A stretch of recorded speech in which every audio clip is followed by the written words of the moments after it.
Радиовизија ви представува Ноќен експрес, втора сезона, секој понеделник и среда од 21 до 22 часот. Радиовизија Ноќен експрес на канал 77. Следете не на facebook.com/канал 77 и twitter.com/канал 77. Ноќен експрес гледајте го на канал 77.mk/YouTube. Еден термин impunity. Што значи тоа? Полнати или Impunity. импунити, имполнети. Што би се рекло Бе, по македонски. punishment, казна, Неказливост. и Неказливост. тој термин е многу популарен во последно време во Македонија и се фокусира таа неказнивост, освен за највисоките политичари, за оние кои што ги напаѓаат, ги тепаат, им се закануваат на новинарите. Тоа е темата за вечера. Не казнува и на наследството врз новинарите. Дури Советот на Европа, на пошироко регионално ниво, има испратено препораки во кои што ги обврзува владите, членки на земјите членки на Советот на Европа, да го надминат тоа неказнување, односно да престанат да ја практикуваат, да ја мотивираат таа политика на неказнување на наследството врз новинарите. Кај нас речи си да нема, колку што имаат информација од Сдруженијето на новинарите на Македонија, но и од МАН, нема случај кој што има судска разврска, случај на наследство врз новинарите. Петри, правеше ти едно истражување во Цивил, кои се вашите податоци? Уште подрастеш, нели? Во изминатата година, по подпишувањето на договорот во Пржино, вака може би на некој му делува дека тоа е периодот кога се подсмирија страстите и работите, но не е баш така. Има над десетици случаи на насилство врз новинарите, почнувајќи од познатиот инцидент кој што беше и снимен на видео, каде што сопственикот и уредник на Мактел беше нападнат од вице-премиерот Пешевски. Понатаму за време на протестите поврзани со кои што нели беа предизвикани од аболицијата која што ја донесе председателот Иванов, неколкуте протести кои што резултира и со насилство помеѓу демонстрантите и полицијата, претежно од страна на полицијата кон новинарите, освен тоа насилство кон објектите. Неколку новинари беа удрени. Некои од колегите се жалеа дека очигледно било тоа дека биле нападнати намерно и свесно, иако биле јасно означени како новинари. Имаше и напади од страна на демонстрантите на шарената револуција. Мислам дека еден колега беше нападнат во Битола. Му беше кажано дека не смее да снима. Имаше уште неколку случаи, но например пред на Марија, колегата Беловски, кој што е како да речеме, овој плоден, условно речено, период со насилство. Има доста кои што... Да, има, особено ова се однесува на она што дури ние како новинари веќе го сметаме за бенигно, попречување на слободно движење. Мене лично и на колега фоторепортерот Вестни се случи за време на протестот кој што го организираше чинам движењето за реформи во ДПА, Зијадин села во Скопје. Имаше за чудо енормно полициско обезбедување и кога заврши протестот ние сакавме да поминеме од барикадите, да поминеме од другата страна на барикадите со колегата и да влеземе кон градскиот трговски центар без никакво образложение. Полицијата не пушти. Иако сме новинари со легитимации, нели, место да кружиме од околу цел трговски центар, а брзаме во редакции да известиме за настанот, и тоа право по завршување на протест, по завршување на било каков ризик, не ни беше овозможено. Но никаде не пријавивме нормално, затоа што вакви случаи, одземање на снимки, бришење на снимки... Како вообичаено веќе, или позалудно да се пријави? Дури да се пријави, имаше порано случаи, знам дека колеги пријавуваа во внатрешна контрола за време на оние протести што се случија во населбата Ѓорче Петров. По еден случај на убиство таму на тинејџер, На многу колеги им беше наредено да бришат снимки, им беа одземани апарати, но и од тоа нема никаков епилог. Маđo, има ли нешто? Сигурно има. Има. Зависи од изборот за наследството врз новинарите. Овде сме тепајте. Така. Што те потсеќа тоа, овде сме тепајте? Тоа Имаше е старо батестоле. за времето на министрувањето на Јуе Бошковски. Имаше еден протест и главните пароли беа овде сме тепајте. Поправи ме ако грешам, тој протест беше инспириран од еден многу чуден и смешен насилен акт на министерот, кој што на демонстрација на вежба зема да пука од автоматско оружје од жабица и последица на тоа беше ранување на наша колешка од Дневник. Да, и мислам на тоа се надоврза и тепањето на колегата Божиновски во Куманово, мислам дека беше. Да, и тоа беше исто така влегувањето во Радио Тумба, каде што неколку лица, нели, жестоко го претепа, човекот беше потоа во болница, неподвижен, а поврзано со Бошковски мислам дека по тоа како акција на новинарите беше и бойкот од страна на прогласен од страна на редакциите во Македонија кон министерот за внатрешни работи да не ги следат неговите активности. Така, една од можностите за нашите слушатели, па и оние што не гледаат на YouTube, за да бидат дел од овој така наречен стриминг и се другото што сме радиовизија. Да бидат дел од андерграундот, што се вика. Така е. Додека сме кај андерграундот, а ти многу ги љубиш моите другари твитерџиите. Едва чекам да чујам што вели андерграундот. Само морам да кажам дека една од можностите да бидеме дел од ова издание Ноќен експрес е сопишување на коментари на зидот на Facebook, на Facebook профилот на радио мрежа Канал 77, на Твитер акаунтот Канал 77, а и оваа ноќ функционира под хаштаг Ноќен експрес. Таму оставајте коментари, најатрактивните ги читаме во живо, а некои ќе добијат и шанса за подарок. А кога сме веќе кај социјалните мрежи, ќе почнам со твоите омилени оние андерграунд со ретвитање во живо. 1, 2, еве започето както Елми. Мозе. Проверка на факти се ова, веќе има поставено интересен твит кој што поврзан со насилството врз медиумите, вели: до кога медиумските силеџи и неказнето ќе поттикнуваат насилство врз медиуми и новинари. Апропо ова што вие го зборувавте. Ова е добро и да се врземе со муабетот со Павле кој што ни е во студио. Павле, само секунда, сакав ајде, да само почнем, да. И Мите Дупев вели вака: стоп за насилство врз новинарите. Прашалник се прашува: кои новинари? Тие од Сител и Ивона се бизнисмени, нели? Боле би звучело стоп за насилство врз бизнисмените. Некоја констатација од ова што го... Добро, нема да коментираме, оставаме. Ова е Твитер. Публиката слободно да коментира, ние овде во студиото ќе се Хаштаг држиме до Ноќен фактите. експрес. Павле, тоа што го слушнавме е дека од твоето сведоштво е дека човекот кога ти се приближи таа несреќна ноќ кога ти известуваше пред Министерството за внатрешни работи, очекувавте изјавата на специјалната јавна обвинителка. Тоа што го слушнавме е дека при нападот човекот ги извикувал оние работи кои што за жал се навикнавме да ги слушаме во последно време. Предавници, платеници и така натаму. Еве пример дека тој дискурс не е така безболен. Како што вели некој: добро, па ние се плукаме, се критикуваме и тоа завршува некаде во етерот. Сепак има последици во реалноста.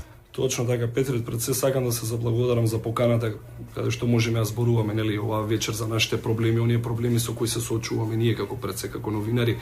Значи да те надополнам по однос на тоа што се случи во четвртокот. Значи јас воопшто го игнорирав тоа лице кој ми се приближи, прво оствари контакт со мојот снимател колега, значи не бев само јас да разјасниме, ние одиме во екипи.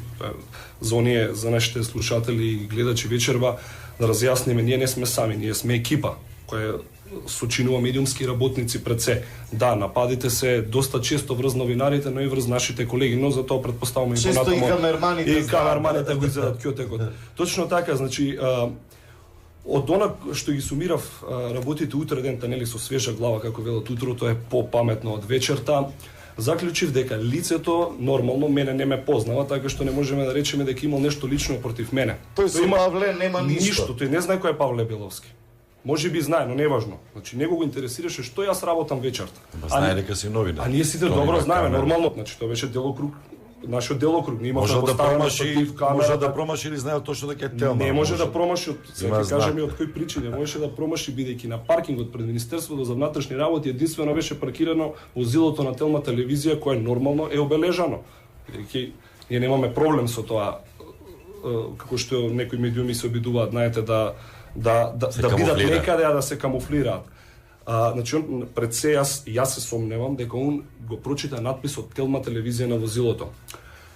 Од онак што го слушнав добро, бидејќи он ми се внесе во лице, зборуваше, изнесуваше многу точни констатации, иако полицијата, потоа во полициската станица тврдеше дека он е под дејство на алкохол. Значи, пијан човек да пренесува, да користи во вербален напад конструкции, да речеме политички цели конструкции, значи кои се почесто ги слушаме во јавноста преку медиумите. Тука сакам да се надобрзам и на тебе, Петрит, на почетокот, каде што спомена дека по пржино требаше да очекуваме смирување на страстите, односно една ситуација во која, знаете, нема веќе да има политички напади, вербални напади, па и насилство. Новинарите ќе добијат по-пријатна средина. Јас тврдам дека токму од подпишувањето на пржино и оние сите продукти кои дојдоа од таму, како што е специјалната обвинителка Катица Јанева, индуцираше, продуцираше една нова реторика, за која напоменавте и вие, претпоставам дека ќе зборуваме и понатаму. Значи, ние, ако имавме дотогаш етикетирање на новинари според нивна политичка ангажираност или застапување на одредени ставови кои се критички, сега имаме вербални напади кои се емитуваат преку медиумите. Јас би зборувал за тоа кои медиуми, бидејќи ние имаме многу медиуми, од кои некои не ги дефиниравме интернет порталите, што они работат и што прават и не одговараат никаде. И оние веќе постојните медиуми за кои знаеме, мејнстрим медиумите, нели, електронските медиуми и пишаните медиуми, па и радиото. Значи, од таму, сега, нели, рековме, ќе зборуваме само со аргументи и со факти. Па, да му се обратиш на новинар кој не го познаваш дека е предавник, тој е голем аргумент дека тој термин, тој збор дојде од некаде.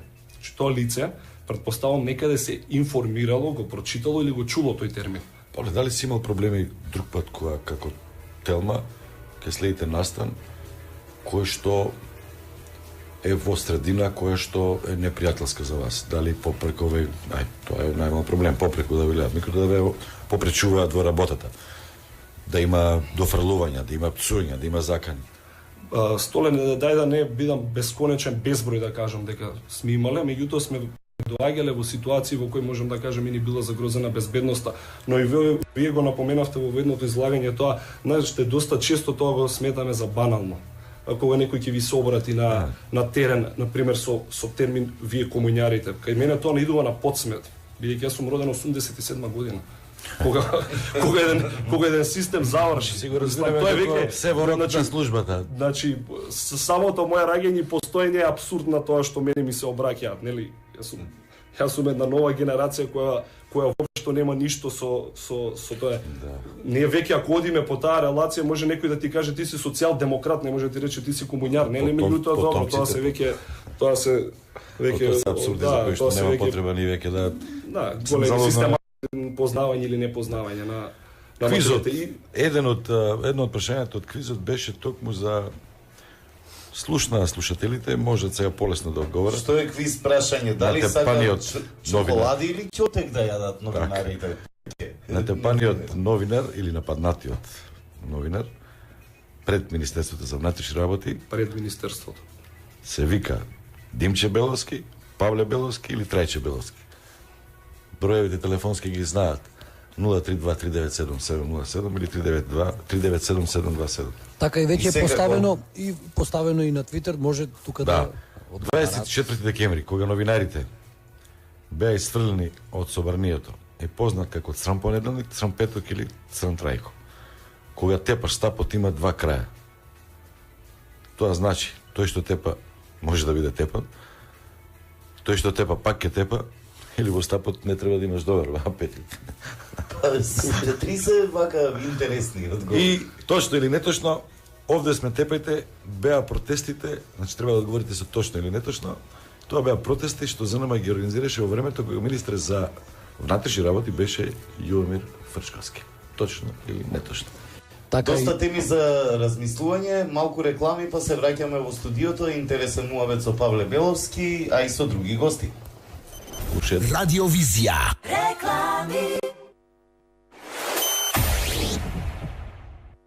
Мисли среќата не е за оние кои се сомневаат.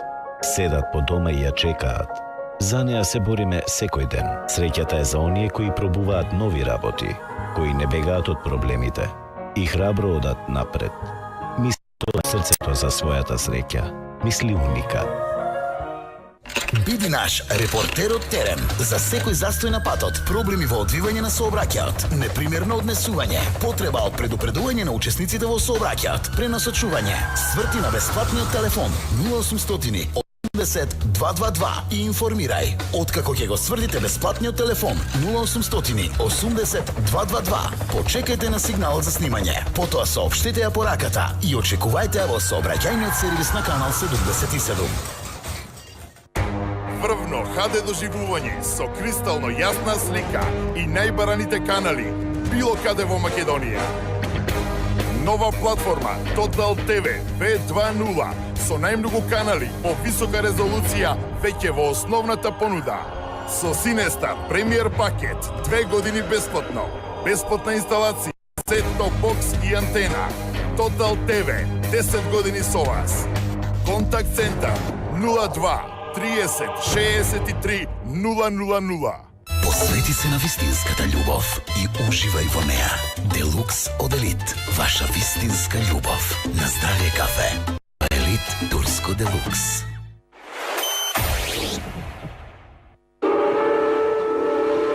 Ноќен експрес на канал 77.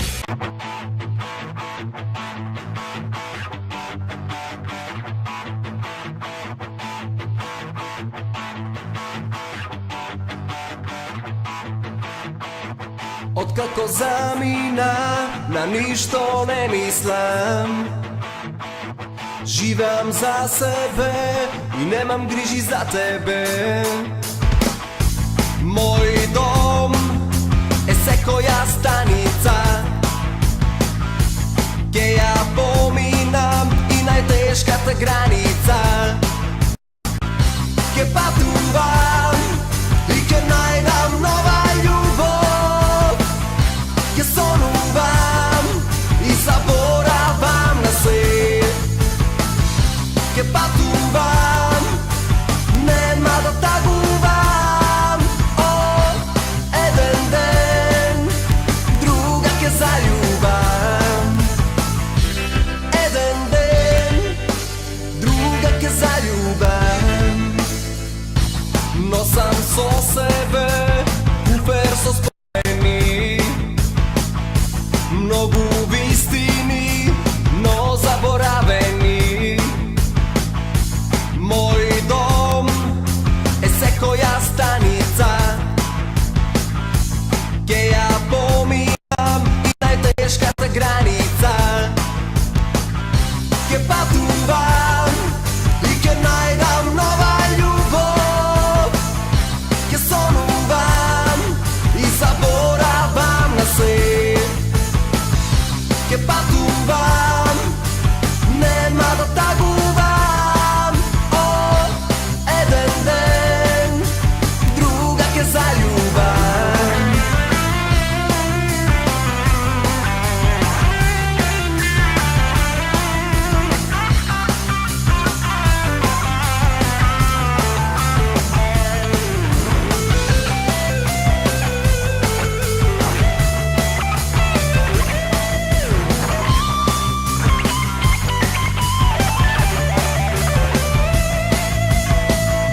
Ке патувам и ке најдам нова љубов. Ке сонувам и заборавам на се. Ке патувам, нема да тагувам. О,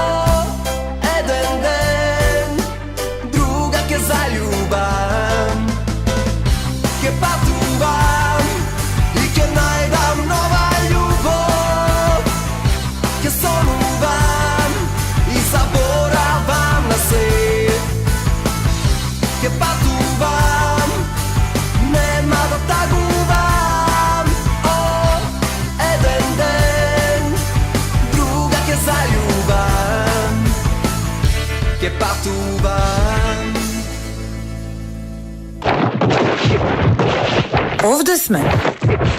Тепајте.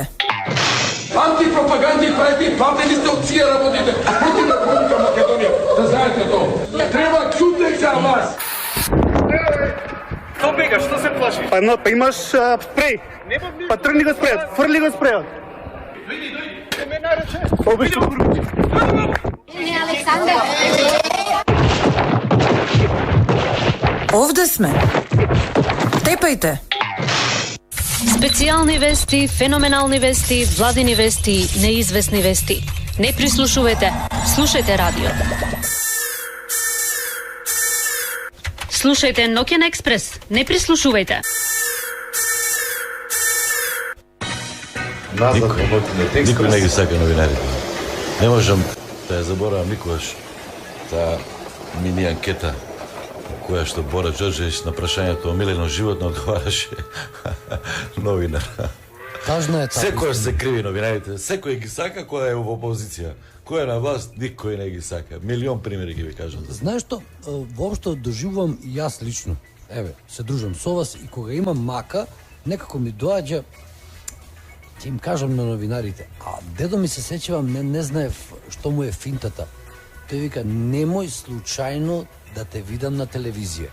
Деме, ако си направил нешто лошо, и во тоа време, нели, наш многу малко, она, и после ќе те дадам на телевизија, закана на еден сосед. И јас се чудев, стварно, мајко, викам ова, затоа не сака. Сила, што би се рекол. Време е за видео интервјуто. Груевски лично ја координирал акцијата против Сдруженијето на новинарите. Од 36 случаи на наследство врз новинари, ниту еден не е расветлен, расчистен. Наследниците не се откриени, а камоли да се казнат. Наследството е мотивирано и оркестрирано од власта која праќа порака новинарите да бидат тепани, заплашувани и за тоа никој нема да одговара. Вели во интервјуто за Ноќен експрес, председателот на ЗНМ Настер Салмани, кој патем речено за откривањето на сторителите и нивните нарачатели има одредена надеж или полага одредена надеж во специјалното јавно обвинителство. СЈО. Да го слушаме Салмани. Радио Визија ви го представува Ноќен експрес на канал 77. Зборам за последните 3 години од 36 инциденти или напади против новинари, до сега не е расветлен ниту еден. Има примери на смртни закани против новинари, физички напади, уништување на имот на новинари, вербални закани. Ниеден од тие инциденти МВР ги нема откриено насилниците, а уште помалку да се казнати. За нас веќе нема никаква дилема дека насилството против новинарите во Македонија е мотивирана и оркестрирана од највисоките врвови на власта во Македонија. Затоа што ја можам да разберам од 36 инциденти, 6 да не може да се расветла, 10, 20, но 36 да не се расветлат, тоа е веќе тенденција која што е на некој начин некој сака да прати порака до новинарите, дека тие ќе бидат тепани, заканувани, заплашени и дека за тоа никој нема да одговара. Ќе видиме како ќе се одвива случајот со колегата Беловски, ќе го следиме и судскиот случај, но поучени од досегашното искуство, не еднаш тие пријави завршуваат во лавиринтите на процедурите меѓу МВР и обвинителството. Мене колку што ми е познато, јас колку што имам информација, ниеден таков случај нема добиено судски епилог. Најеклатантен беше примерот на еден наш колега во Струга, каде што сред бел ден собственикот на хотелот Дрим физички го напаѓа новинарот, началникот на полицијата 1 година ја чува пријавата во фиока, после го процесуира до обвинителот, обвинителот го отфрла затоа што било ненавремено. Замислете, МВР заштитува насилник кој што сред бел ден напаѓа новинар. И свесно ја пушта пријавата откако истекол рокот за да обвинителството нема основ да го процесуира. Ние имавме очекување дека има нов министер кој што доаѓа од една друга политичка партија и ние верувавме дека тој ќе биде мотивиран повеќе да ги истражи овие инциденти и барем дел од нив, или најдрастичните тие кај што имаше тешки физички повреди на колегите да се расчистат.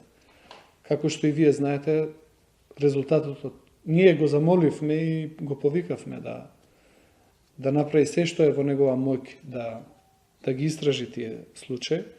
Меѓутоа до ден денеска ние позитивен епилог од тие истраги немаме. Имаше едни шпекулации дека наводно еден од началниците на МВР успеал да собере докази за нападот против собственикот на порталот Доказ.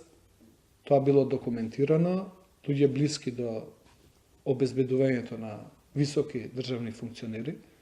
Меѓутоа, зошто тие пријави не се поднесени, мене не ми е познато, ама знам дека тој началник што ги открил, го документирал тој случај, после тоа бил прекомандуван во надвор некаде надвор од Скопје. Која е разликата меѓу ситуацијата во Македонија и да речеме во Италија, во Германија и во други западноевропски земји? Разликата е што таму новинарите се нападнати од, да речеме, од мафија, од екстремни десничарски организации.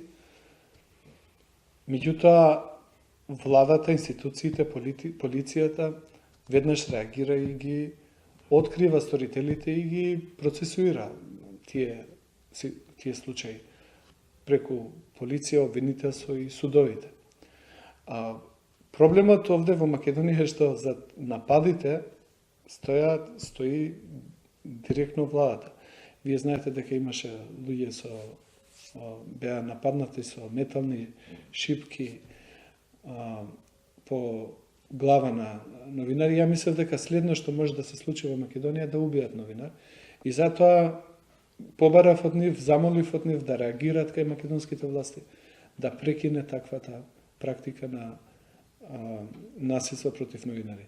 Добивме одговор и од комесарот Хан, и од помошникот на господинот Кери, каде што јасно и недвосмислено се осудува таквото насилство и порачуваат на владата дека во слободни и демократски општества насилството против новинарите е недозволиво. Интересно е дека после тие писма 6 месеци немаше ниту еден инцидент против новинари, меѓутоа се вратија откако почна да се вжешти политичката клима. И јасна е поврзаноста меѓу политичката криза, тензиите во Македонија и насилството на новинари. Тогаш кога има политички тензии, тогаш и бројот на нападите против новинари се зголемуваат. Ноќен експрес на канал 77. Добро вечер за Тони Ангеловски, Министерство за внатрешни работи. Ангеловски, се слушаме? Да. Делумно успеа да слушнеш и од она што го зборуваше Насер Салмани. Видите, не го следам целосно, но од она што го слушнав, вака се најнапред сакам да ги поздравам вашите слушатели, нормално вас во студиото. И сакам да ви кажам дека Министерството за внатрешни работи интензивно работи на расчистување на овие случаи со напади на новинарите. И не сме да има сомнение дека оној што ќе нападне новинар, за тоа ќе сноси одговорност, тука да бидеме јасни. Значи, во последниот случај со нападот врз новинарот Павле Беловски од телевизија Телма, МВР експресно реагираше и за помалку од 24 часа го расчисти случајот и мислам дека тоа е пример како треба и како ќе се постапува во вакви случаи. Ангеловски, дозволете само секунд. Повторно е покрената прекршочна пријава. Познавачи на материјата велат дека полицајците одбираат за вакви случаи да покренуваат прекршочни наместо кривични, затоа што има помалку папирологија, помалку работа, помалку формулари. Очигледно дека човекот бил мотивиран од некаков наратив на омраза. тоа не можете да го квалификувате како прекршочно дело. Зошто се случува? Има ли некаква насока, например, од МВР да почне малку поинаку да работи полицијата? Видите сега, значи јас како поранешен новинар, значи сум да се казнат најстрого, значи било какви напади врз новинарите. Но мора да го почитуваме законот. Не може да казнуваме ние според тоа каква ни е желбата. Законот кажува дека за ваков прекршок е таа санкција. И не можеме ние сега за физички напад да му судиме на некого како за убиство. Ќе веруваме. Ако дозволите, Ангеловски, член 386 од Кривичниот законник. Тој што друг малтретира, грубо навредува, ја загрозува неговата сигурност или врз него врши грубо насилство и со тоа во јавноста предизвикува чувство на несигурност, загрозување или страв, ќе се казни со затвор од 3 месеци до 3 години. Има вакво нешто и во Кривичниот законник, значи не е дека... Вака сега, во примерот со новинарот Павле Беловски, полицијата експресно реагираше. Значи, да, тоа нема сомнение, го видовме. Поред законот. Истото го кажа и новинарот Павле Беловски. Значи, јас не знам каде е тука проблемот.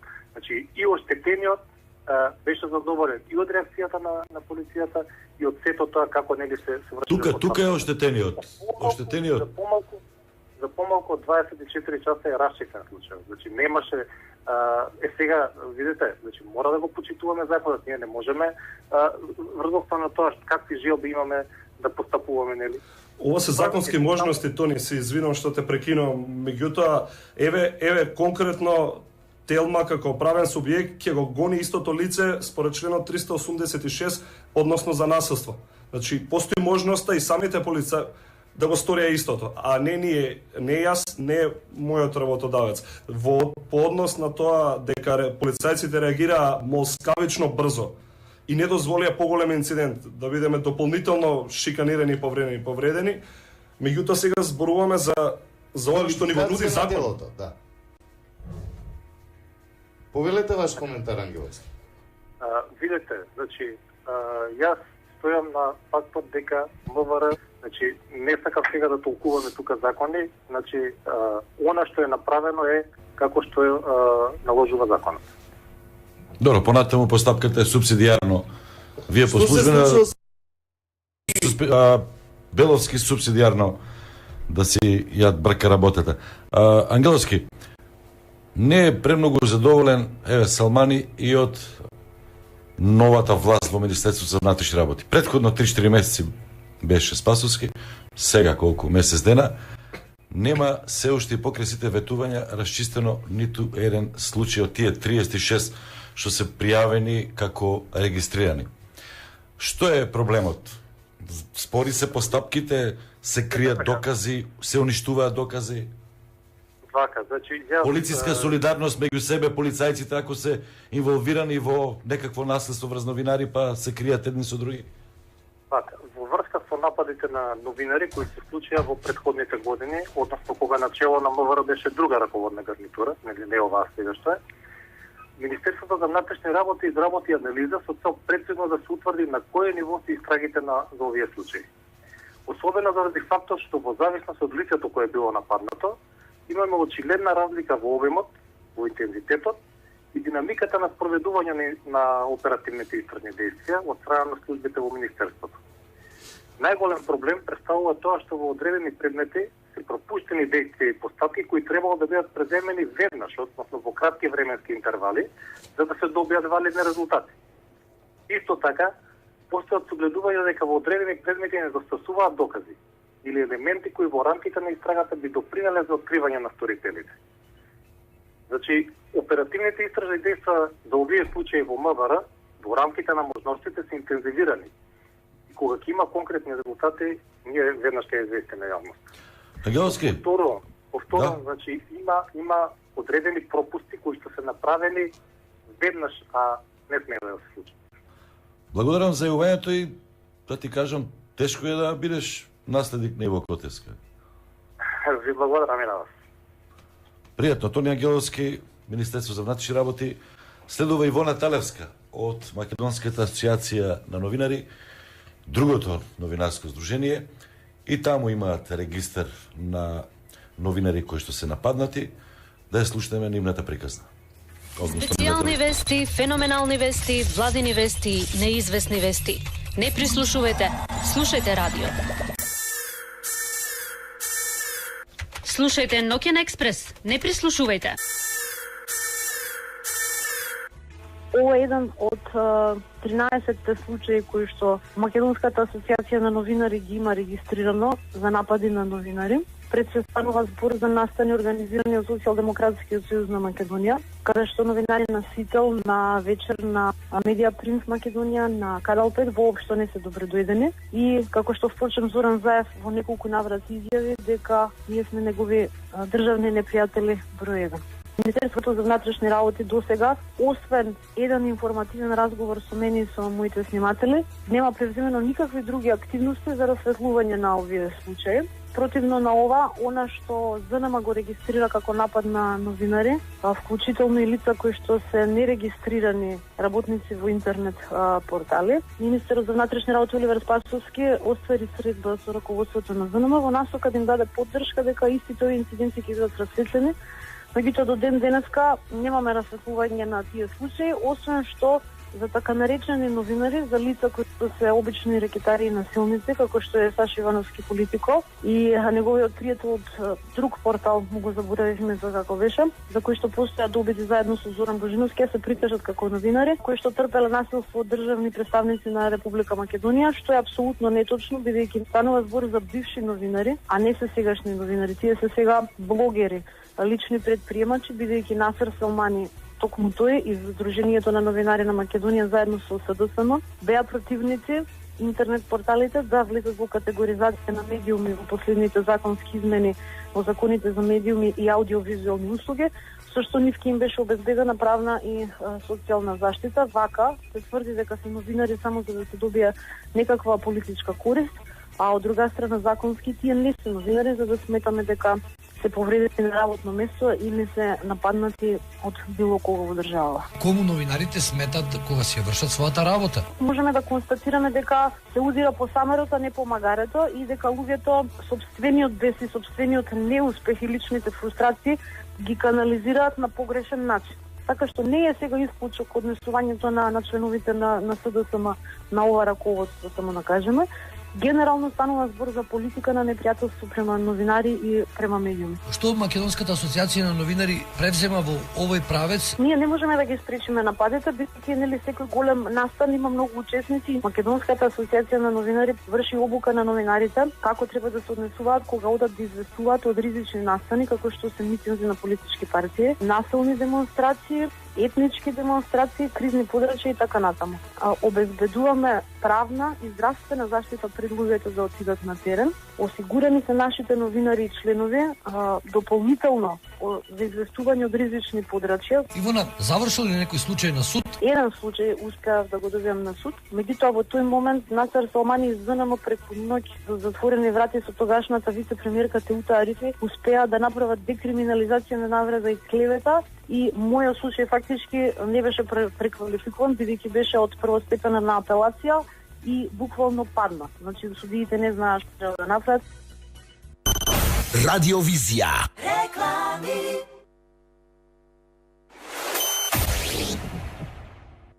Мисли среќата не е за оние кои се сомневаат. Седат по дома и ја чекаат. За неа се бориме секој ден. Среќата е за оние кои пробуваат нови работи, кои не бегаат од проблемите и храбро одат напред. Мисли со срцето за својата среќа. Мисли Уникат. Радиовизија ви представува Ноќен експрес втора сезона. Секој понеделник и среда од 21 до 22 часот. Слушајте, гледајте и коментирајте. Шоу кое не смеете да го пропуштите. Радиовизија Ноќен експрес на канал 77. Понеделник и среда 21 часот на канал 77. Слушајте и гледајте радио. Стил, комфорт и луксус. Хотел Ледер Кочани. Незаборавно случување на единствено место. Хотел Ледер Кочани. Хотел со душа. Посвети се на вистинската љубов и уживај во неа. Делукс од Елит. Ваша вистинска љубов. На здравје кафе. Со Елит Турско Делукс. Новиот Peugeot 2008, создаден да совлада се. Богато опремен со PureTech мотор, Peugeot iCockpit, автоматски клима уред, паркинг сензори, 16-инчни алуминиумски фелни и многу повеќе за 175 евра месечно. Откривајте нови хоризонти со новиот Peugeot 2008. За повеќе информации да очекуваме во салоните на Peugeot. Peugeot.mk.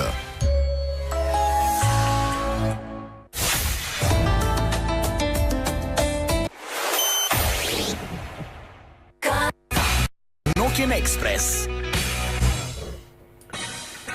Проблем е голема поделеноста на новинарите, не го слушавме Салманија, слушавме Ивона. Секој си плаче на своето, а политичарите си карат. Оние кои се мокрит си карат. Едниот вели ССМ на тепа, другиот вели ВМРО, а сите се тепани, никој не ги штити. И кај се тука новинарите? Наместо да бидеме заедно, без разлика кој кого натепал.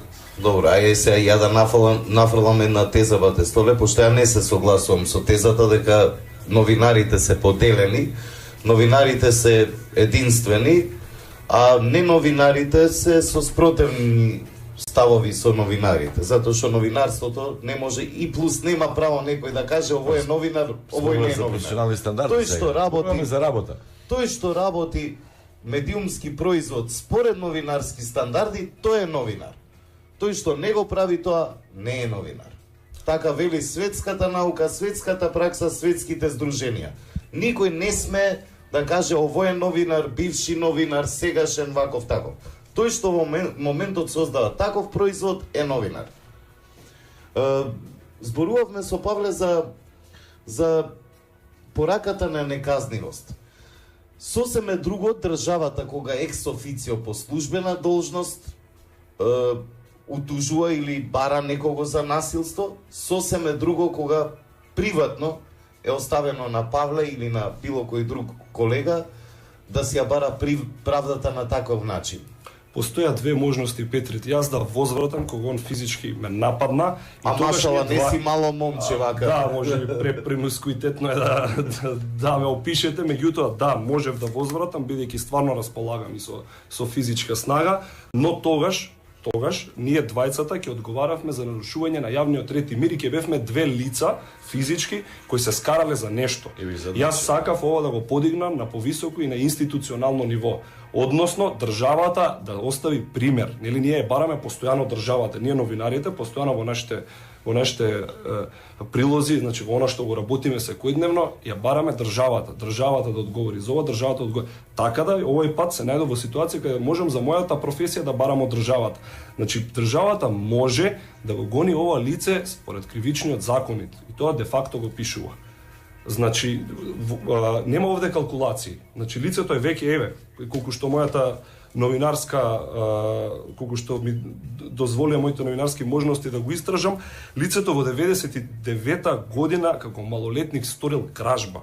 Во 2001 година сторил кривично дело за грозување со опасно орудие при караница или тепачка.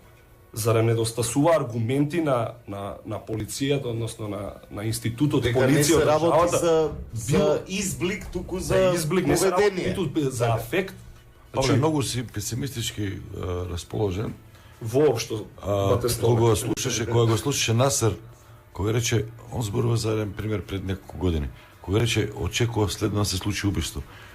Ти реагираше, да, и јас очекувам следното да биде убиство на новинар. За толку ле отиде на работата. Јас нешто друго ќе кажам. Ризични места за новинарите се митинзите. Зошто митинзите? Порано имаше криза, имаше пушки, тенкови, бомби. По-ризично е тоа здравје, па тогаш немаше натепани или немаше толку натепани новинари, како што има сега во мирнодопски услови, така се. Полепо, вие известувавте од места и настани од војни, како што кажа, каде што немаше толку закрвавени две страни. Значи, од една страна имавме терористичка организација и полиција, чии што членови гинеа секојдневно во акции, сега имаме закрвавени граѓани, браќа, значи пријатели. Значи имаме две страни на граѓани, имаме политизирано, поделено општество, значи кое постојано манифестира. Се уште е реторика, за жал се уште е реторика. Јас се надевам дека нема да дојде до тоа некој наш колега да го загуби животот некаде.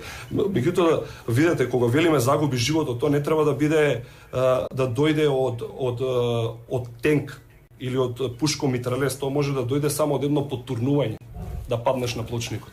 Се надевам поетата ја разберам. За тоа што следува, имаме и слушател на линија, тие секогаш имаат предност на канал 77. Повелете, ве слушаме. Ало, добро вечер. Добро вечер. Саше Политико. О, Саше. Драго ни е што си во нашата програма. Малку за твоето искуство. Саше направи фаца Не, затоа нема што да си снимен, ама добро, снимката нема да ја пуштиме, повтори си го тоа и кажи нешто плюс. Не, пусти ја снимката, мислам дека беше многу добро. Нема да зборам сега за моето искуство. Само сакам да реплицирам на Ивона кратко и нема да ви многу одземам време. Повели кратко, јасно и пристојно. Секако, значи, тоа што Ивона се јави и пола од нејзиниот прилог беше напад кон мене. Само кажува дека таа е дел од ВМРО-ДПМН и се пресметува со сите новинари кои што имаат храброст да ги прашаат министерот, премиерот и другите тешките прашања што овие така наречени новинари од МАН немаат храброст да ги прашаат. Не само што немаат храброст, кои се дел од пропагандата, дел од нападите, црната пропаганда кон сите критичари на оваа власт. Така што Ивона не би ја коментирал низините снимки каде се договара милионски суми, покажува дека таа не е новинар, него во екипи лега да се вртка во нотните часови околу МТВ зградата. Но јас сакам да не ја банализираме дистасијата. Слуша, адхок тело, внимавај. Саше, ја персонализираме ситуацията. Има некои што се новинари, има некои што се ги продаваат своите души, своите услуги за пари и мислам дека е правото име за да знаеме што, ја нема да го кажам тоа во етер. Но сакам нешто да реплицирам на Столен Наумов. Столе, сакам да те прашам, забележи се дека ставаш знак на равенство меѓу нас и Ивона. Да, знак на еднаквост меѓу нас и Ивона, меѓу МАН и ЗНМ. Ти си оден си, навистина мислиш дека тие се новинари како што си ние? Не, кога би бил сериозен, би го рекол следно, да бидеме сите на страна на професијата. Професијата треба да биде секогаш против политичарите. И за жал не е така. И ти мислиш дека сите политички во Македонија се исти, и СДСМ и ВМРО, и дека сите новинари се исти, и ЗНМ... Не мислам дека сите се исти. Сакам да кажам дека кој да е на власт треба да биде подсилниот контролен механизам на новинарите. Јас наистина сум шокиран. Ја не бев шокиран од Ивона, јас сум шокиран од тебе, за тоа што ти ставаш знак на равенство меѓу... Не ставам знак на равенство. Сакам да те прашам конкретно. Саше, конкретно да те прашам. Дали која ќе се смени власта? Конкретно прашање. И доаѓа друг на власт. Дали тој треба да има благопријатна средина кај новинарите или новинарите треба кон него да бидат критички настроени?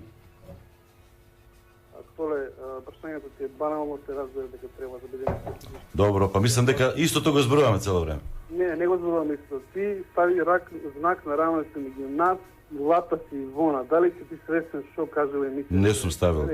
Грешка си, грешка. Тоа што се дружиш со нив во Манда, се дружиш со Ранду и со така ти изгледа, многу ти влијаат на тебе и на твојата психика, да ти пред такви глупости, да ги нас не навредува, што живееме без пари, без реклами, што не тепат, што не малтретираат, да ме споредува со една милионерка и со некои милионери што имат ранчови, што се побогати од сите нас, да ме споредуваш мене со Латас и Ивона. Не бе, Саше, не те споредувам. Многу едноставно. Има медиум кој што има закони и треба да се контролира, да се мониторира. Тој медиум има водител кој што се вика Ивона Талеска. И таа Ивона Талеска... Она така вели. А зашто и веруваш ти? Имаш ли мозок да кажеш... А кој вика дека и верува? Кој вика дека и верува? А ти кажа, и едните и другите се тепане политичарите, што нема везе, се знае кој е тепан оваа држава, 10 години не газат. Зашто тоа не го кажеш? Зашто и дозволуваш нејзината теза да отиде у етер, дека сите се под еднакво тепани?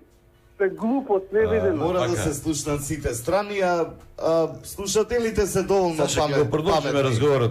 Ќе го слушаме, благодарам за јавувањето, ќе го слушаме и ставот на Саша Ивановски конкретно на темата за насилството, затоа што е жртва на насилство. Да, залепено после тоа треба и А имаме ли нешто од андерграундот? Има. Што ве андерграундите? Без андерграунд што правиме ние? Значи, да го скратам прашањето да бидам поефикасен до рекламите, значи последниот натепан новинар се вика Димче Беловски 0%, 67% Павле Беловски, а 33% Трајче Беловски. Еве непријатен начин како да се стане популарен, Павле. Затоа што обично известувачите на терен, дали на телевизија, дали на радио, публиката не ги препознава толку, затоа што ги има, нели, во вести 3 минути прилог, минута 2. Како се не мора никој да ме позна, нека тие што треба нека имаат само доверба во мене. Значи ние мораме да зборуваме и за довербата во новинарите ми думите. Граѓаните мора да вратат довербата во нас, а не да оставиме ваква неаргументирана полемика како што чувме пред малку и од колешката Ивона и од Саше. Видов морам да се надоврзам. Значи меѓусебно без аргументи тврдиме кој е новинар. Како да еднаш за секогаш тоа прашање да го затвориме. Јас прво дигнав рака како најмал кога имав можност, а тоа е околу колективниот договор. Таму стоеше дефиницијата што е новинар. Лице кој извршува тоа и тоа и тоа. Јас дури одев и дотаму да има и наведено и образование. Да, можеби нема повозрастните генерации. Саше има право до ниво на професија. До ниво на професија. Понатаму, за другите работи што ги споменува, треба да има судови, обвинителство, секој што се огрешил од нешто треба да одговара. Значи, мораме на хартија нешто да ставиме. Во емисија носат судот го носи точно така. Значи мораме да работиме на нашата доверба, ете. Не мора и да не познаваат, нели? Нека биде оценка нашата работа, меѓутоа да се знае точно што работиме според кои стандарди, според кои правила. Каде сме го научиле тоа, во која средина, како го применуваме, дали се чувствуваме одговорни за тоа што го работиме. Не, навлегуваме во една замка, сега мантра на луѓето блиски до ВМРО или ВМРО е дека зарем нема луѓе блиски до СДСМ? Дозволено е да бидат новинарите кон едната или кон другата страна приклонети. Јас не се согласувам со тоа, новинарот секојаш треба да биде критички настроен кон сите кои што се на некоја моќна позиција и кон сите кои што пледираат да дојдат до таква моќна позиција. Значи, не може новинарот да биде ВМРО-вец, СДСМ-овец во одредена ситуација, да, со критика може да биде насочен кон одредени махинации, малверзации кои што ги прави одредена власт. Но после тоа неговата улога како новинар продолжува понатаму. После тоа тој што е во фокусот на светлото како власт, тој е предмет на неговата работа. Така ли? Столе само кратко ако е така, значи ние новинарите треба да заклучиме дека не смееме да имаме политичка определба, нели? Не, треба. Не смееме да имаме. Мантрата е сега зон политико не смееме да бидеме воопшто. По нашиот точно така. Затоа велам да утврдиме што работиме и по какви стандарди, а не кои сме, не име и презиме. Ќе одиме малку со реклами. Ова што го кажа Батестоле би го парафразирал како велат, вика новинарот е оној што на оние што им е неудобен животот им го прави удобен, а на оние што им е удобен животот им го прави неудобен. Или Ото фон Бисмарк ќе каже оној што немал што да прави попаметно. Така. Реклами се враќаме во студиото. Така, и да потсетиме дека имаме и некои извадоци од насилство врз новинари. И тоа следува после рекламите. Специјални вести, феноменални вести, владини вести, неизвестни вести. Не прислушувате, слушајте радио. Радиовизија. Реклами. Мисли среќата не е за оние кои се сомневаат. Седат по дома и ја чекаат. За неа се бориме секој ден. Среќата е за оние кои пробуваат нови работи, кои не бегаат од проблемите и храбро одат напред. Мисли со срцето за својата среќа. Мисли уникат. Посвети се на вистинската љубов и уживај во неа. Делукс од Елит. Ваша вистинска љубов. На здравје кафе. Со Елит Турско Делукс. Не обрнувам внимание. Секаде ми е дома со мебелот од Home by Almak. Дизајн на вашиот дом и голема понуда на сите видови мебел. Индустријска зона Василево, Струмица. almak.com.mk. Вашата удобност е наша грижа. Уживајте во дом од Almak. Зашто со нас секаде е дома.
Абе, кој е собствени? Абе, зашто го...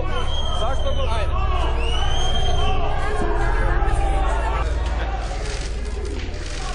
Еј, како не ти е срам? Да не се знаеме? Ова е вистинската слика за Македонија. Ево бе. Овде сме. Тепајте. Оба ги залепите, оба.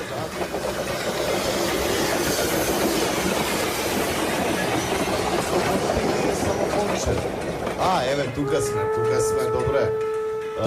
Слушам да видовме... Следувам, ова што сега го проследивме, тоа се извадоци од некои наследства врз новинарите, а она што го вети Петри Столе е многу важно, дека Саша Политикој ќе го слушнеме сега заедно во продолжение со Маријан, заедно што тие ги кажуваат нивните. Маријан Стаменковски на Доказ собственикот. Од Доказ.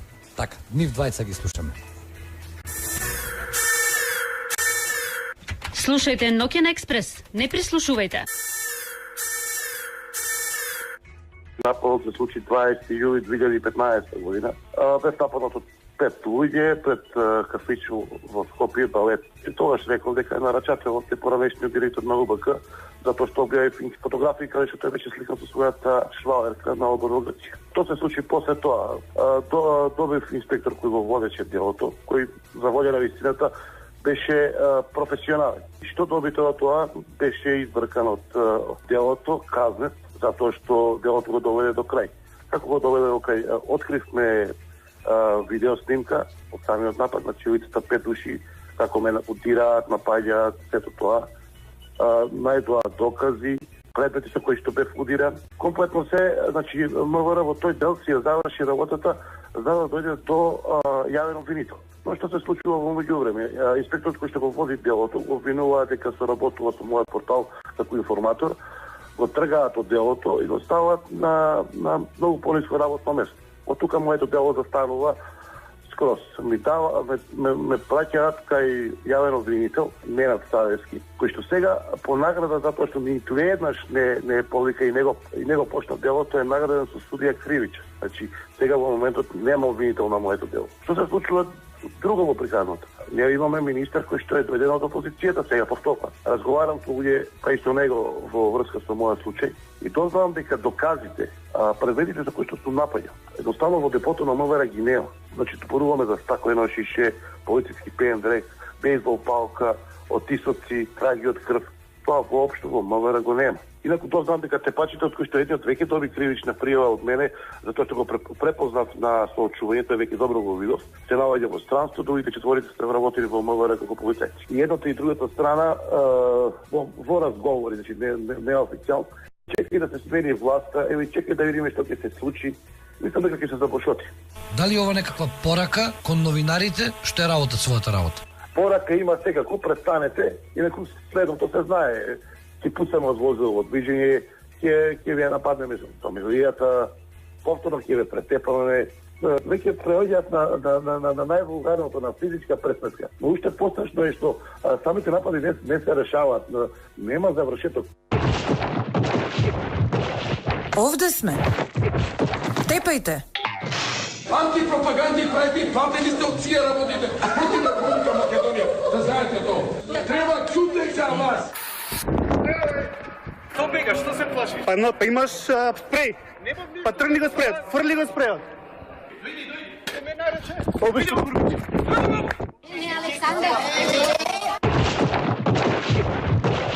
Овде сме.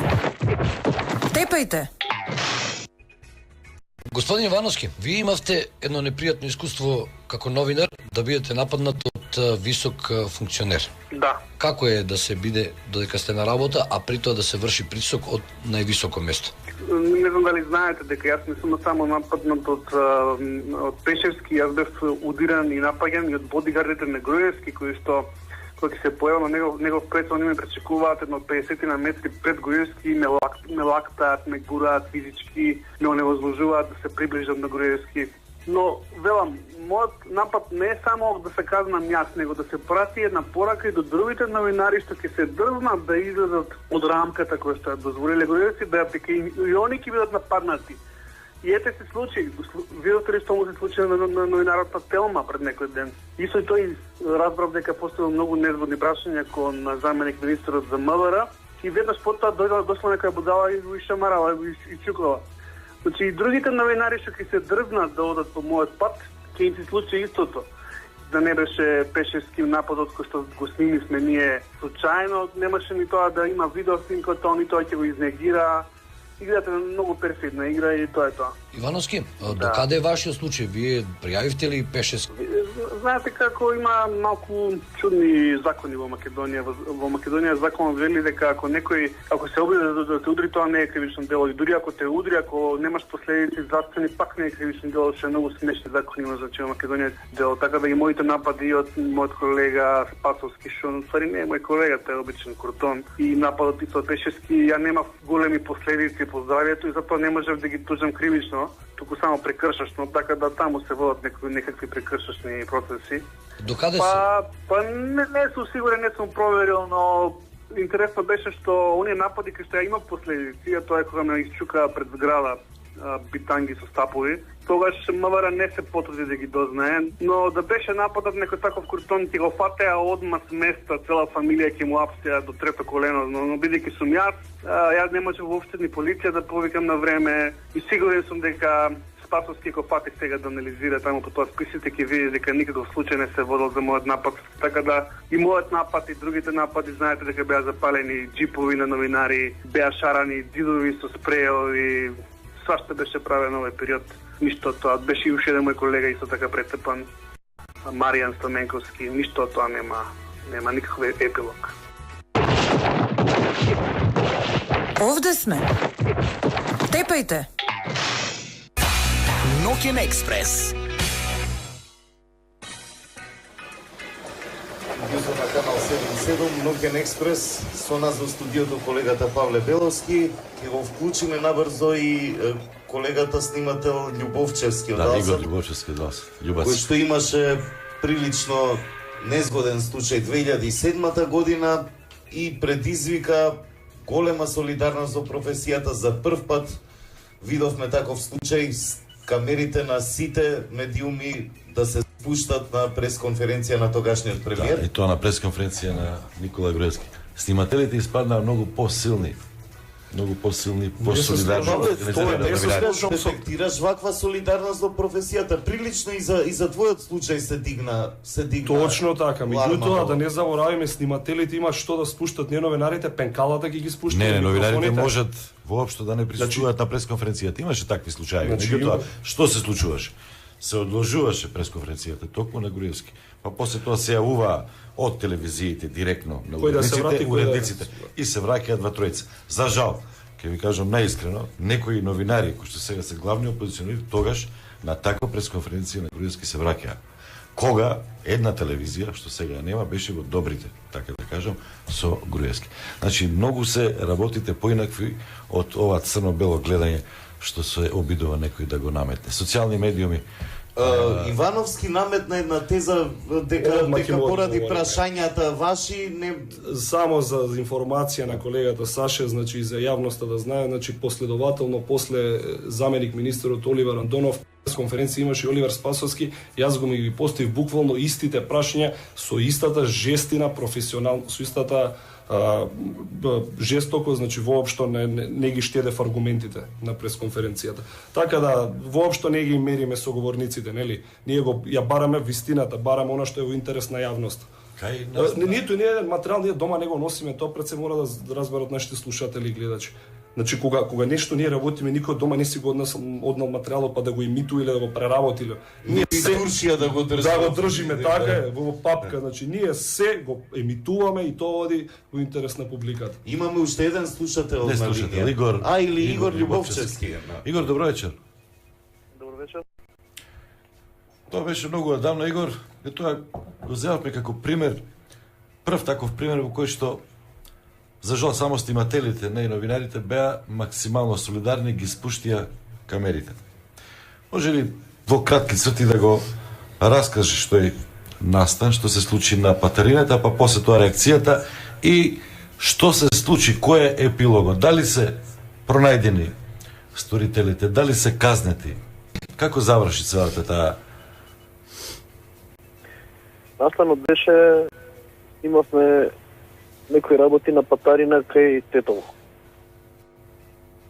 Додека јас снимав, дојда лица, се представија дека се од МВР и побара да прекинам да снимам и да им го дадам материјалот што сум го снимал.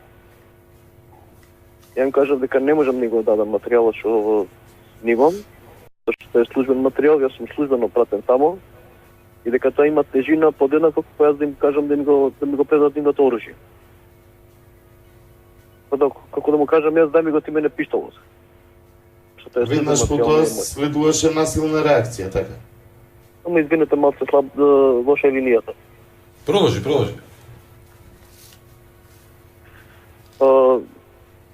Жал ми е што некој пат тие лица не си ги знаат своите права и до каде му идат. Наистина ми е жал што ете така претеруваат. На мојата реакција дека не можам службен материјал да им предадам, како што они бара од мене, они физички ме нападнаа. Го знаеме понатаму развојот на настаните, имаше голема бука во јавноста, професијата се солидаризираше, снимателите се солидаризираа со тебе. Што се случи во однос на правната разврска? Имаше ли последици за насилниците? Па баш заради таа солидарност одма ги пронајдоа кои се, брзо ги пронајдоа кои се и имаше судски епилог, они се условно казнети. Колку што јас знам, они се условно казнети за тој настан. Изразија жалење што така излегло, што ете не знаеле баш дека не треба така да реагираат во даден момент. Они се условно казнети, значи имаше судска разрешница, условно се казнети. А мене ми е исто жал за колегата кај вас во студио што се деси тој настан. Ја не многу радо зборам за ова, затоа што и мене ми е стрес. Благодарам Ливет за поддршката. Игор, имаше суспендирано некој избркано од работа или ништо на тоа условно остав? Дисциплински постапки? Наискрено мене беше тоа голем стрес. Доволно ми беше поддршката од колегите и не се замарав што ќе се случува, како ќе се случува, дали ќе биде некој, не знам, отстранет од работа или како ќе биде санкциониран. Доволно ми беше поддршката од колегите и не сакам на тоа да им се случи на никого од моите колеги. Судењето, рочиштата беа стресни, тензични, вршеа притисок луѓето кои што беа од другата страна обвинети? Имаше некои видови на притисоци, меѓутоа они Слушнав дека доаѓале со оружје во судница. Не, такво нешто. Не, такво нешто немаше. Такво нешто немаше. Постојано ни кажува дека им повторува они дека ми е жал што се десило такво нешто, што ете така. Значи спекулации беа тоа. Љубат звака сега по X години, веќе помина, речи си 8-9 години од тој случај. Дали во овој момент можеш да кажеш, ти често излегуваш на терен, уште си ја работиш работата, дали можеш да кажеш дека си сигурен? Се чувствуваш ли сигурен кога си на терен? Се случуваат мали недоразбирања додека снимаме надвор на терен и на мене и на колегите, меѓутоа не до овој степен некој да биде физички нападнат. Меѓутоа некои вербални ситни закани има. Меѓутоа не до таков степен да биде некој физички нападнат. Влијаеше ли тој напад? Тоа е од просто незнаење на законот дека било кој објект или било кое лице кога се наоѓа на јавен простор или јавен објект од надвор може да го снимаме колку сакам. Тие работи луѓето не ги разбираат, некој пат или од обезбедувањето луѓето не ги разбираат. Тоа е тоа. Значи секој јавен објект ние од надвор може да се го снимаме колку сакаме и како сакаме. Имаше пред неколку месеци случај онаа дупката или било кое лице, со вода што се напали. Извинам, повторите? Имаше пред неколку месеци колеги беа спречени да ја снимаат до новите објекти на кеот на реката Вардар. Нели се појави некоја дупка голема полна со вода, по обезбедувањето не дозволуваше да се снима. Поплавите кои? Страшно е тоа што тоа е страшно што такви недоразбирања готово стално се случуваат. Тоа е само од непознавање на законот. Игор, дали мислам дека не е само непознавање, туку се чувствуваат многу силни и го прават тоа, оти така им се може. Игор, дали да завршиме, дали повнимателен си така, постегнат, како да кажам, па некојаш можеби се плашиш кога одиш на терен, после Не. За плашење не се плашам, затоа што разговарав со постари колеги кои се моите права и како можам да се однесувам на јавен простор со камера. И жал ми е што другата страна некој пат не ги разбира нивните ингеренции. Ама тоа е изгледа борба во континуитет што ќе си трае. На сите нас ни е жал, ама кога на нив ќе им стане жал, тоа е проблемот. Не знам. Они некако немаат емпатија. Ама додека врти планетава изгледа така ќе биде. Благодарам многу Игор Љубовчевски, снимател, медиумски работник, беше со нас во студиото, заедно со Павле Беловски. За крај на муабетов да видиме малку весело нешто. Еве го Павле таму. Нема джунки, нема ништо. Овде во косата не можеме да ги видиме. Значи види трагира насилство кога косата ти ги покрива, што правиме во законот? Имаш на образот нешто како боксер така е. Рицарите носеле таков. Тога гледамше малку и на Мона Лиза ќе заличи. Ама ова е отпорно на што е отпорно на контузии, на такви работи, на копија. Отпорен е само на мали мечови. Види, може и на грбот да погледнеме. Добро, интересно. Беловски, што би препорачал вака еве како паталец?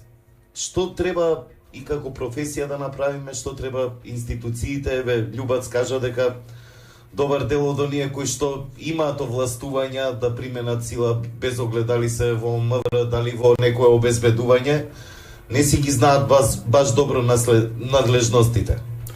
Значи не постои никаква друга алтернатива освен по спроведување на законите. Законите постојат, да не се лажеме ни. Постои закон за клевета, кој дел се декриминализираат тие работи, меѓутоа постои закон, член за насилство, постои за физички напад, се постои. Само треба институцијата да покаже смелост. Не ние, не приватно ние да одиме да се тужиме, да се правиме, да бараме оштети, Сега целото тоа тужење во многу случаи се сведе на лична материјална корист. Чекај да му земам јас пари на овој што ме удри. Не сакаме ние пари. Значи сакаме тие насилници да одговараат, а постојат законски можности. Која избирачка кутија е скршена во последниве 3-4 години? Едноставен закон, односно член кој вели од 3 или 6 месеци до 5 години затвор. Ниту една избирачка кутија не е скршена. Ако се казни еден насилник со минимум 3 месеци закон според насилство, јас верувам дека ќе се намали бројот на тие деликти, на тие случаи. Еден да фатат и еден. Добро рече Насер, вели со самото тоа неказнување даваат порака дека можете слободно да ги тепате новинари. Еве што правиме во ситуација ако мојот работодавец и јас го добиеме на суд за насилство. Тоа е потешко, тоа е кривично дело и е потешко од она за кое државата го гони прекршено. Ние во еден момент и државата сме ја добила. Але ова се сведува на тоа снимките како беше удримо 2-3 шамара. Шамарите ете ги последиците. Прекршушна се. Легитимизирање на насилството. Време е да се менува и културата, може би и законите, менталитетот, се надеваме дека ќе биде подобро во иднина. Останете и понатаму со канал 77, Гега за крај. Еве, само да потсетам дека реприза може да ја гледаат и слушаат, особено на радио може да ја слушаат во недела од 13 часот. А она да го поздравиме за крај само уште еднаш Саше, да го потсетиме на тоа што го пишуваше, дека никој да не се плаши од неговите противници, дека ќе биде и ќе стане латас. Штом дојде друга власт, тој веднаш ќе да ја критикува, веднаш ќе почне да пишува против нив, ако забегуваат како што забегуваат овие. Иначе зошто? Порака за крај. Поздрав. До слушање од мене.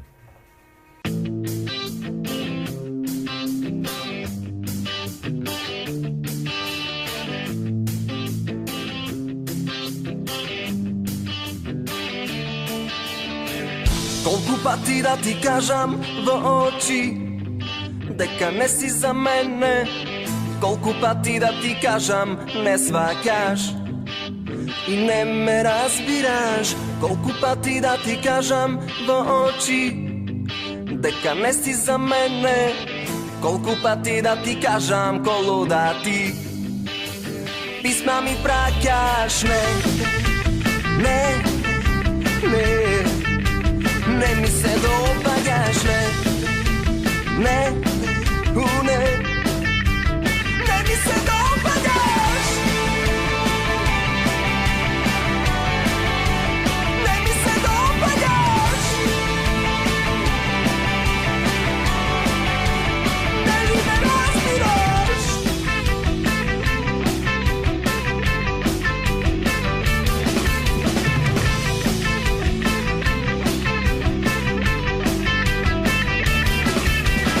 Имаше со мене се што ќе посакаш ти, а трчаше по други.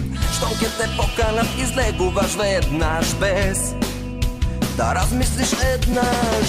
Без да размислиш дека ќе загубиш нешто што се вика љубов. Без да размислиш дека ќе ме загубиш мене и се околу тебе.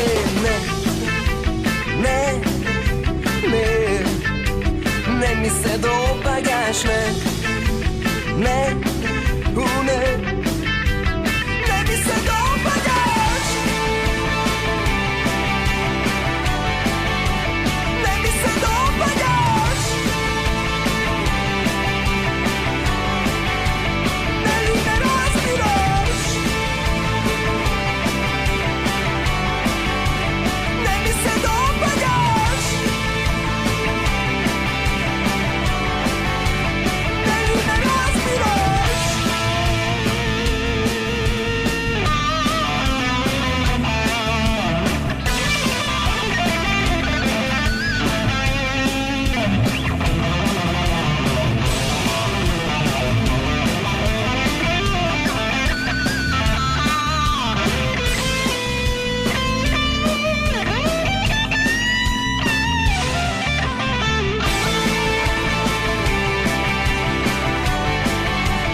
Не ми се допаѓаш. Не ли ме разбираш? Не ми се допаѓаш. Не ли ме разбираш? Извршен продуцент Горан Гаврилов, проект менаџер Слободанка Блашевска, директор на проект Весна Колоска, водители Столен Алмов, Петрица Рачини, Зоран Маџовски, графика и видео Лазар Малинов, камера и монтажа Трајче Голов, Кира Андонов, аудио миксер Зоран Ристовски, електроинженер и организатор Методи Михајлов, промоција и маркетинг Снежана Мицевска, социјални медиуми Зоран Маџовски и Вања Мицевска, продукција Канал 77 Радиовизија, октомври 2016.